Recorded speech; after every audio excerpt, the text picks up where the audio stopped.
Assalamualaikum warahmatullahi wabarakatuh. Selamat pagi pada seluruh mahasiswa yang mengikuti perkuliahan algoritma dan struktur data, di mana pada pertemuan ini kita akan mempelajari materi pertama, yaitu pengantar algoritma dan struktur data. Standar kompetensi di materi ini yang pertama adalah mahasiswa memahami konsep algoritma, yang kedua mahasiswa memahami konsep struktur data. Pokok bahasan yang akan kita sajikan di materi ini yang pertama adalah algoritma. Kita akan melihat sejarah, kemudian permasalahan yang bisa diselesaikan dengan algoritma. Yang kedua adalah notasi algoritma, yaitu tata cara dan aturan dalam menuliskan algoritma. Yang ketiga, bahasa pemrograman yang digunakan untuk mensimulasikan algoritma, dan yang keempat adalah struktur data, jenis dari struktur data yang digunakan dalam pemrograman. Beberapa definisi algoritma yang saya rangkum dari literatur yang ada menyatakan bahwa algoritma adalah langkah-langkah untuk menyelesaikan suatu masalah. Definisi yang kedua menyatakan bahwa algoritma adalah urutan langkah-langkah komputasi yang mentransformasikan data masukan menjadi keluaran.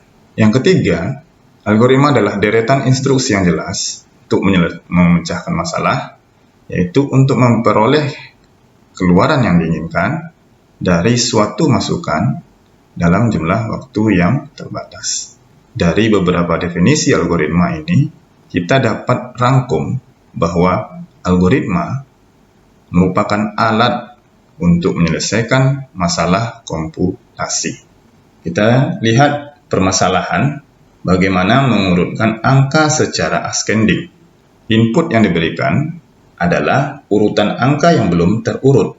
Output yang diharapkan adalah deretan angka yang sudah terurut, sehingga kita perlu melakukan permutasi agar deretan angka tersebut memenuhi syarat, yaitu angka pertama itu lebih kecil dari atau sama dengan angka kedua, kemudian angka kedua lebih kecil atau sama dengan angka ketiga, dan seterusnya. Terlihat dari contoh bahwa kita mempunyai sebuah urutan deretan 6 angka yang belum terurut. Kemudian dengan algoritma pengurutan yang kita buat sedemikian rupa, maka akan menghasilkan permutasi dari deretan angka tadi menjadi urutan yang sesuai dengan syarat yang ditentukan. Yaitu syaratnya angka itu diurut secara menaik atau ascending. Beberapa masalah dunia nyata mempunyai kemiripan secara substansi. Misal, masalah pengurutan. Bagaimana mengurutkan kartu yang tersusun secara acak? Secara substansi, ini mempunyai kemiripan bagaimana mengurutkan nilai daftar ujian. Secara umum, masalah dapat kita deskripsikan menggunakan parameter. Contoh, sebuah daftar S yang terdiri dari n buah bilangan bulat. S dan n adalah parameter dari permasalahan. Permasalahan pertama, bagaimana mengurutkan n buah bilangan terurut secara menaik. Masalah kedua, bagaimana menentukan apakah nilai X ada dalam daftar S yang berisi n buah bilangan. S, n, dan X adalah parameter masalah. Parameter ini belum diberi nilai. Oleh karena itu, semua nilai yang akan diberikan pada parameter menjadi input bagi masalah tersebut. Istilah pemberian nilai pada parameter kita sebut sebagai instansiasi. Jawaban dari instansiasi disebut sebagai solusi. Sekarang, instansiasi masalah pengurutan. Parameter S diberi nilai dengan nilai 31, 41, 59, 26, 41, 58. Sehingga parameter N itu nilainya adalah 6. Nah, kondisi S sebelum terurut dan kondisi S setelah terurut. Untuk instansiasi yang kecil, cepat, dan mudah untuk menemukan solusinya. Namun, bagaimana kalau masalah yang kita hadapi instansiasinya besar, seperti N-nya berjumlah 1000. Tidak mudah untuk mengurutkan data sebanyak ini. Perlu dituliskan prosedur yang berisi langkah-langkah pengurutan. Prosedur ini yang nanti dijalankan oleh sebuah mesin pemroses. Manusia juga disebut sebagai mesin pemroses karena mempunyai otak. Prosedur yang berisi langkah-langkah penyelesaian masalah ini yang kita sebut sebagai algoritma. Kita lihat instansiasi masalah bila N-nya berjumlah 10. Ini adalah urutan langkah-langkah pengurutan angka secara naik. Langkah pertama, jika urutan N kurang dari urutan N kurang 1, maka tukar tempatnya, kalau tidak bandingkan lagi. Jadi maknanya, kita akan membandingkan antara urutan ke-10 dengan urutan ke-9. Bila angka yang berada di urutan ke-10 lebih kecil dari angka yang berada di urutan ke-9, maka dilakukan pertukaran tempat dan tidak akan dibandingkan lagi. Kemudian kita bandingkan lagi, jika urutan N kurang 1, apakah lebih kecil dari urutan N kurang 2. Kalau kondisi ini benar, maka dilakukan pertukaran tempat dan tidak dibandingkan. Nah, sehingga di langkah ke-10 kita akan mendapatkan angka dengan nilai terkecil berada di urutan pertama. Nah, ini kita sudah melakukan permutasi untuk angka agar angka terkecil menempati urutan pertama. Nanti yang di langkah atau untuk mencari angka kedua, maka kita mulai dari urutan N kurang 1. Jadi kita bandingkan dengan urutan N kurang 2. Sehingga apa? Sehingga nanti langkah pengurutannya itu hanya berjumlah 9 langkah. Nah, ini sesuai dengan kaidah permutasi. Nanti untuk mencari urutan ketiga, itu langkahnya hanya sampai dengan 8, 4, 7, dan sampai yang terakhir itu angkanya hanya tinggal 1. Nah, secara garis besar, langkah-langkah mengurutkan N angka adalah sebagai berikut. Jadi ini bisa kita sederhanakan. Pertama, bandingkan angka urutan N dengan urutan N kurang 1.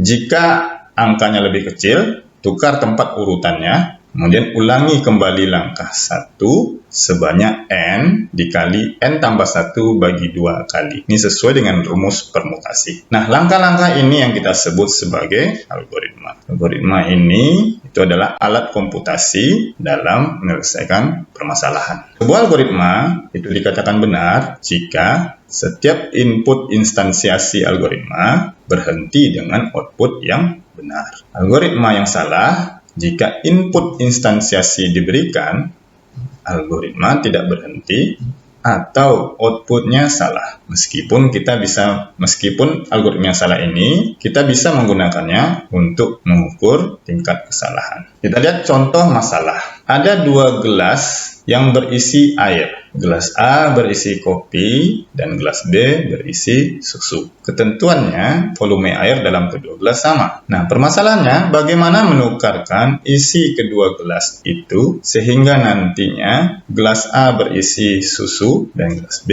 berisi kopi. Urutan langkah yang harus kita tuliskan untuk menyelesaikan permasalahan bagaimana menukar isi dari 2 buah gelas. Ini sama analogi pertukaran 2 gelas yang berisi kopi dan susu ini dengan menukarkan 2 buah nilai dalam 2 parameter. Misalnya nilai A sama dengan 10, nilai B sama dengan 5. Lalu masalahnya bagaimana menukarkan nilai yang berada pada parameter A pindah ke parameter B dan nilai yang ada di dalam parameter B pindah ke parameter A. Nah, yang kita lakukan adalah menambah gelas baru. Jadi, kalau masalahnya nanti adalah menukarkan 2 buah nilai, maka kita perlu parameter baru. Jadi, pertama kita tuangkan air dari gelas A ke dalam gelas C.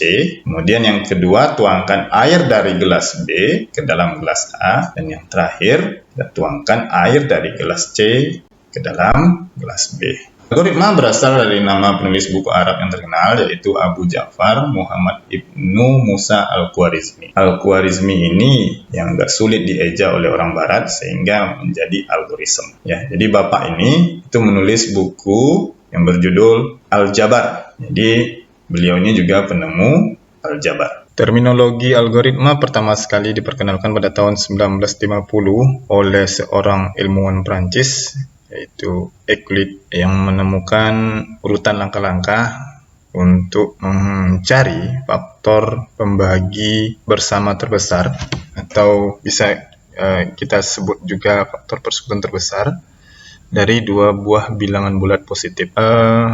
Faktor persekutuan terbesar dari dua buah bilangan bulat positif itu adalah bilangan positif terbesar yang habis membagi kedua bilangan tersebut. Untuk menemukan solusi dari mencari faktor persekutuan terbesar dari dua buah bilangan bulat, maka kita mencari faktor prima dari kedua bilangan. Contoh, kita mempunyai dua bilangan bulat yaitu 80 dan 12. Maka kita bisa membuat pohon faktornya dengan cara berikut. 80 dicari faktor primanya, maka didapat 2 dengan 40, dan 40 diperoleh faktor primanya 2 dengan 20. Kemudian 20 faktor primanya adalah 2 dan 10. Kemudian 10 faktor primanya adalah 2 dan 5. Lalu bilangan kedua begitu juga. 12 faktor primanya adalah 2 dan 6. Dan 6 faktor primanya adalah 2 dan 3. Maka kita dapatkan faktor persekutuan terbesar dari dua buah bilangan ini, yaitu 2 di pangkat 2 sama dengan 4. Pada algoritma Euclidean, untuk mencari faktor persekutuan terbesar dilakukan dengan membagi kedua bilangan sampai diperoleh sisa hasil pembagian 0. Bila sisa pembagian terakhir menghasilkan 0, maka sisa pembagian sebelum 0 itu menjadi faktor persekutuan terbesarnya. Kita bisa lihat di diagram sebelah kanan ini, 80 itu dibagi dengan 12, dapat nilai 6, kemudian sisanya adalah 8, dan ini disubstitusi, 12 menggantikan nilai 80, dan 8 menggantikan nilai 12. Nah, kemudian kita bagi lagi 12 dengan 8, diperoleh hasilnya 1 dan sisanya 4, lalu ini disubstitusi lagi, 8 menggantikan 12 dan 4 menggantikan 8, kemudian dibagi, 8 dibagi 4, dapat hasilnya 2 dan sisanya 0. Sisa sebelum 0 itu adalah angka 4, maka 4 menjadi faktor persekutuan terbesar dari kedua bilangan. Urutan langkah dalam algoritma Euclidean dapat kita tuliskan sebagai berikut. Langkah pertama, jika n sama dengan 0, maka m adalah jawabannya. Urutan langkah algoritma berhenti. Tetapi jika n tidak sama dengan 0, dilanjutkan ke langkah yang kedua. Langkah kedua, membagi m dengan n dan menyimpan sisa hasil pembagian di parameter r. Kemudian langkah ketiga, substitusi nilai m dengan nilai n dan nilai n dengan nilai r, lalu ulang kembali langkah pertama sampai kondisi di langkah pertama terpenuhi. Berikutnya kita masuk materi yang kedua tentang notasi algoritma. Notasi algoritma dibuat independen dari spesifikasi bahasa pemrograman dan perangkat keras yang mengeksekusinya. Notasi algoritma dapat diterjemahkan ke dalam berbagai bahasa pemrograman. Meskipun setiap perangkat keras komputer berbeda teknologinya, seperti misalnya kita lihat saat ini, teknologi prosesor itu ada yang dipunyai oleh Intel, lalu ada yang dipunyai oleh Apple. Namun secara umum, semua komputer dapat melakukan operasi dasar dalam pemrograman, seperti operasi pembacaan data, perbandingan, aritmatika, dan sebagainya. Perkembangan teknologi komputer di generasi prosesor Intel dari i3, i5, sampai i7 itu tidak mengubah operasi dasar itu. Namun yang berubah dari sisi kecepatan, biaya, dan tingkat ketelitiannya. Ada 3 notasi algoritma. Yang pertama adalah notasi deskriptif, yang kedua notasi bagan alir, dan yang ketiga adalah notasi kode semu atau pseudocode. Notasi deskriptif adalah algoritma yang ditulis dalam bahasa manusia, bahasa sehari-hari, misalnya bahasa Indonesia atau bahasa Inggris, dan dalam bentuk kalimat. Setiap langkah algoritma diterangkan dalam satu atau beberapa kalimat. Proses dalam algoritma diawali dengan kata kerja seperti baca, hitung, bagi, ganti, jika, maka, dan sebagainya. kelemahan dari notasi ini itu adalah agak sulit dalam menerjemahkan dalam bahasa pemrograman. Namun, kelebihannya adalah bagi orang yang awam itu mudah untuk dipahami. Ini adalah contoh notasi deskriptif. Ya, jadi yang di awal tadi yang sudah kita jelaskan bagaimana menulis algoritma Euclid itu menggunakan notasi deskriptif. Ini ada penjelasannya, ya. Kalau yang kita lihat di baris kedua, itu ada dua buah bilangan bulat tak negatif dengan parameter M dan N, di mana nilai M harus lebih besar dari N. Kemudian algoritma ini akan mencari pembagi bersama terbesar dari kedua bilangan tersebut, yaitu bilangan bulat positif terbesar yang habis membagi M dan N. Berikut adalah contoh notasi deskriptif yang ditulis menggunakan bahasa manusia. Nah, di sini kita akan kesulitan bagaimana menerjemahkan dalam bahasa pemrograman kalau kita mendapatkan notasi deskriptif dalam bahasa Rusia atau dalam bahasa Jepang. Kita akan sulit memahami makna dari kalimat ini bila mana kita tidak paham bahasa yang digunakan. Paling yang kita bisa lihat adalah simbol yang digunakan. Ada N sama dengan 0 atau N tidak sama dengan 0. Tapi selebihnya kita tidak tahu. Notasi yang kedua adalah notasi flowchart. Pada awal masa perkembangan komputer, ilmuwan itu menspesifikasikan algoritma sebagai flowchart. Flowchart ini sendiri adalah ekspresi algoritma dalam bentuk geometri, seperti persegi panjang, lingkaran, jajaran genjang, dan sebagainya, yang isinya adalah langkah-langkah komputasi. Beberapa simbol dalam notasi flowchart. Yang pertama, kita sebut sebagai simbol terminal. Ini bentuk geometrinya. Fungsinya adalah awal dan akhir dari algoritma. Simbol yang kedua adalah persiapan. Bentuk gambarnya segi banyak atau poligon, ya. Nah, fungsinya adalah memberikan nilai awal suatu variabel atau suatu parameter atau memberikan suatu counter. Simbol ketiga adalah simbol proses, bentuknya persegi. Fungsinya adalah melakukan perhitungan aritmatika atau melakukan pemindahan data. Kemudian simbol yang keempat kita sebut sebagai data, gambarnya jajaran genjang. Ini menunjukkan proses input maupun output data. Notasi yang kelima, ini simbolnya adalah keputusan, gambarnya diamond, ya, terbelah ketupat. Nah, ini fungsinya adalah pengambilan keputusan dua jalur atau lebih. Yang keenam, simbolnya penghubung pada halaman yang sama, gambarnya lingkaran. Ini menunjukkan hubungan arus flowchart yang terputus, tapi masih dalam halaman yang sama. Yang ketujuh, penghubung halaman lain. Ya, ini gambarnya segitiga. Itu menunjukkan hubungan arus flowchart yang terputus yang terdapat di halaman yang lain. Berikut kita berikan contoh flowchart dari algoritma Euclidean. Kita mulai dengan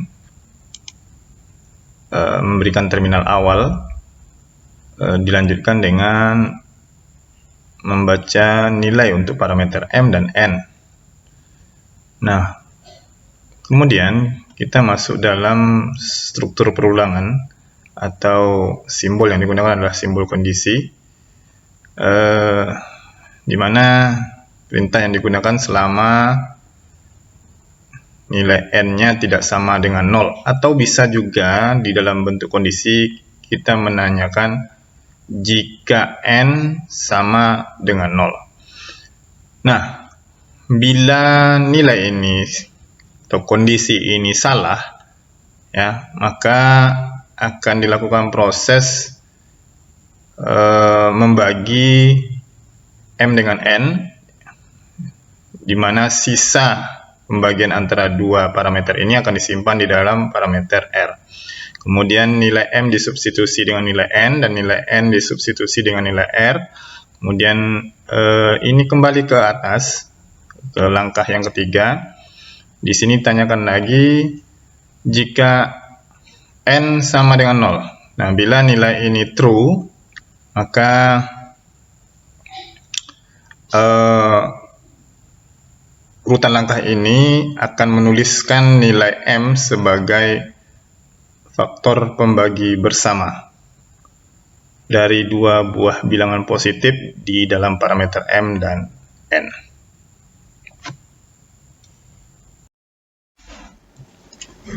Notasi yang ketiga adalah notasi pseudocode. Para ilmuwan komputer lebih suka menulis algoritma dalam format pseudocode. Pseudo artinya semu, ya, dimana notasi yang digunakan itu mirip dengan bahasa pemrograman. Nah, pseudocode adalah campuran antara bahasa alami dengan bahasa pemrograman. Pseudocode kita sebut juga sebagai bahasa informal yang mirip dengan bahasa pemrograman untuk mendeskripsikan program. Ini adalah contoh pseudocode. Ini yang sebelah kiri, sebelah kanan sama, cuma kita bedakan dalam nama modulnya saja. Modul pertama kita sebut fungsi, modul kedua kita sebut prosedur. Langkah-langkahnya mirip, ya. Nanti kita akan jelaskan apa beda antara fungsi dan prosedur. Kita singgung sedikit ya, karena rasanya di dalam konsep pemrograman yang sudah dipelajari di semester 1 itu sudah ada penjelasan bagi beda antara fungsi dan prosedur. Nah, ini penjelasan pseudocode. Berikut adalah keterangan dari pseudocode. Pertama, simbolnya adalah prosedur atau function.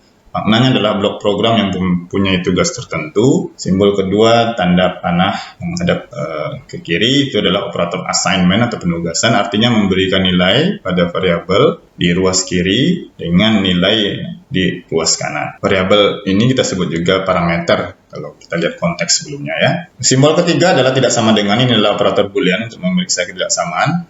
Nilai true dikembalikan bila kedua ruas tidak sama atau false jika sama. Simbol keempat adalah mod. Ini adalah operator aritmatika untuk memperoleh sisa sebagi dalam bentuk bilangan bulat. Simbol keempat adalah while, n tidak sama dengan 0, do. Ini adalah perulangan while dengan n sebagai pencacah. Nilai true akan dikembalikan bila nilai n tidak sama dengan 0 atau false jika sama dengan 0. Artinya perulangan akan terus dilakukan bila nilai n-nya true dan berhenti bila nilai n-nya false. Simbol yang keenam, return, ini khusus digunakan untuk block function, jadi perintah untuk pengembalian nilai pada fungsi lalu keluar dari fungsi tersebut. Simbol yang terakhir itu adalah print, digunakan untuk mencetak tampilan ke layar monitor.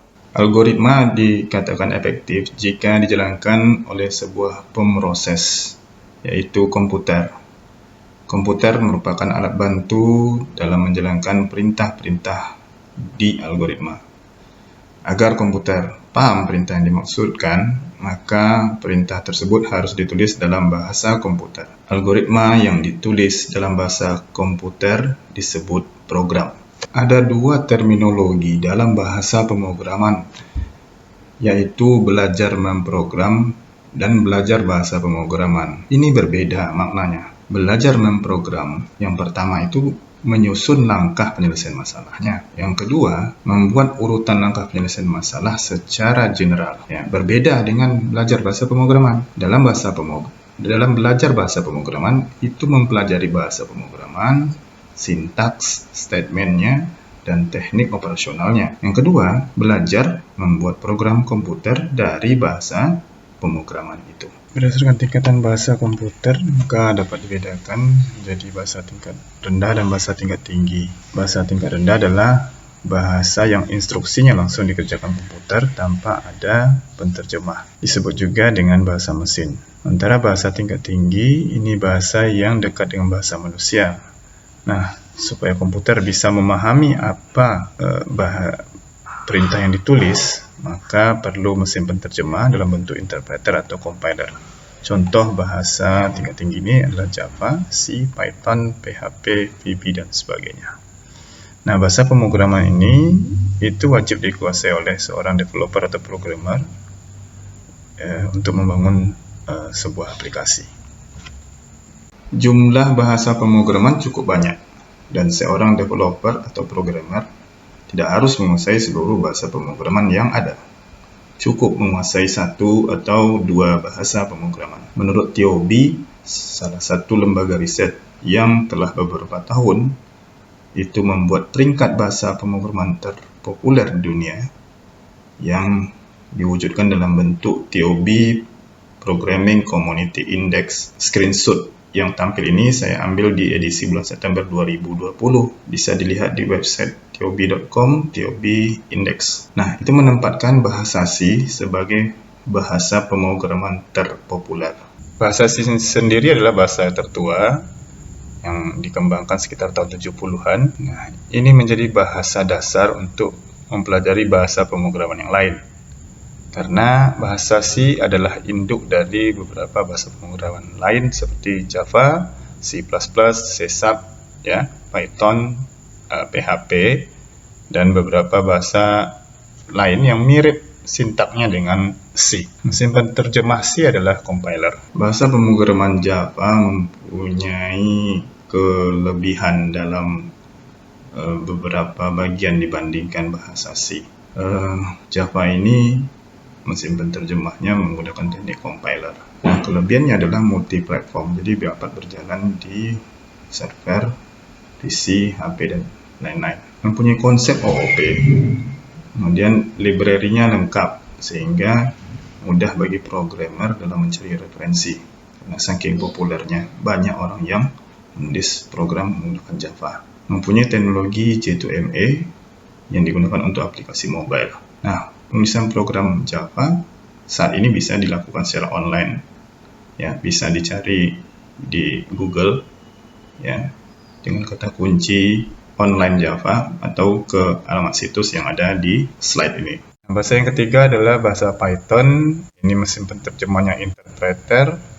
Python ini free, kemudian digunakan secara luas saat ini, terlebih dengan banyaknya penerapan algoritma machine learning, di mana Python itu menyediakan banyak fungsi untuk menjalankan algoritma machine learning. Bersifat object-oriented programming juga, dan termasuk dalam bahasa tingkat tinggi.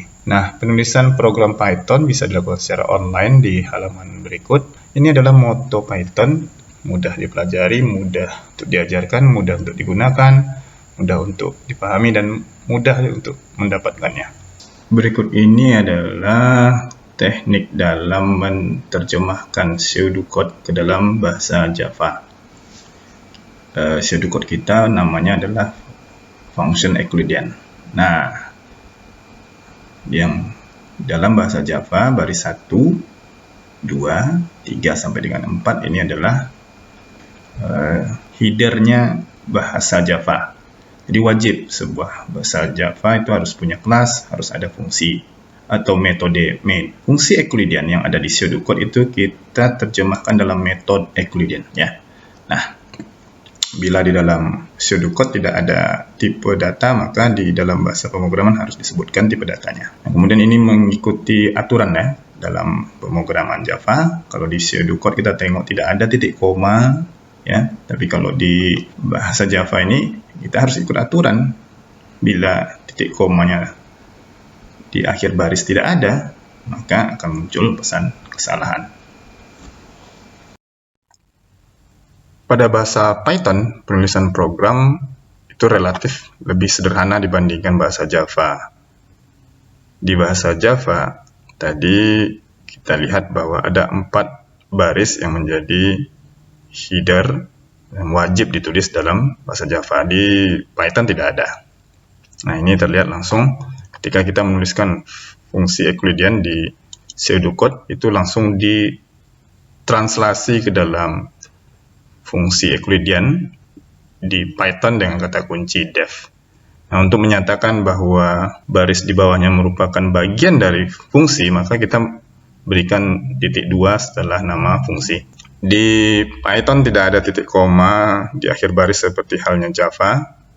Kemudian tidak ada juga simbol buka kurung kerawal untuk menandakan awal blok dan tutup kurung kerawal untuk akhir blok, ya. Kita untuk menutup blok program seperti halnya di perintah while ini, agar perintah return tidak masuk dalam bloknya while, maka kita cukup beri spasi 2 kali. Nah, jadi otomatis nanti perintah return M itu akan sejajar dengan perintah while yang mengindikasikan bahwa perintah ini atau perintah return M ini bukan bagian dari perulangan statement while. Data merupakan fakta atau kejadian di dunia nyata. Fakta tersebut disimpan atau disajikan dalam bentuk gambar, tulisan, sinyal, suara, ataupun simbol. Nah, data perlu disimpan di memori ataupun di disk. Agar data dapat digunakan secara efektif, maka kita memerlukan teknik penyimpanan dan pengaturan data yang baik. Jenis-jenis struktur data secara garis besar ada 2, yaitu struktur data primitif, yang kita sebut juga struktur data yang built-in dengan bahasa pemrograman, jadi sudah tersedia ya. Kemudian struktur data non-primitif, yang kita sebut sebagai struktur data bentukan. Kita akan fokus pada struktur data non-primitif ini, ya. Itu ada 3 komponen, array, list, dan files. Array dan list ini disimpan di memori, sementara files disimpan di disk. List terbagi 2 lagi, yaitu linear dan non-linear. Yang linear punya 2 komponen, yaitu stacks dan queries. Non-linear ada grabs dan trace. Array merupakan kumpulan item dengan tipe yang sama, disimpan di lokasi memori yang berdekatan. Linked list